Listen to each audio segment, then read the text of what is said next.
Kinumpirma ni Paolo Avellino, ang chika ni What's Wrong with Secretary Kim, Director Chad Vidanes, na nag-aantayan sila ni Kim Chiu.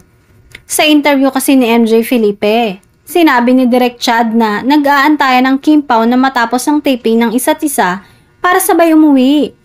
Ayon pa kay Direk, hinahatid ni Paolo si Kim sa car nito at saka aalis ng set. Parang ano rin naman siguro yon, courtesy. Ani ni Direk Chad.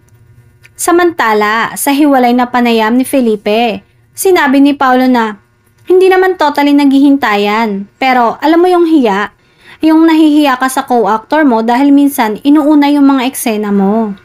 Syempre nahihiya ako kay Kim dahil may eksena pa siya. Kung isang eksena na lang, hintayin ko na lang matapos. Nag-agree naman si Kim sa sinabi niya. Maaalalang viral agad ang interview ni MJ Felipe sa direktor ng What's Wrong with Secretary Kim na si Chad Vidanes.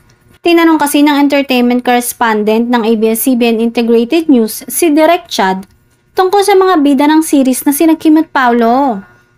Umpisa pa lang ay inusisa na agad si Direk Chad tungkol sa intimate scene ng Kim Pao. Ayon kay Direk, kinausap niya ang dalawang bida bago gawin ang eksena.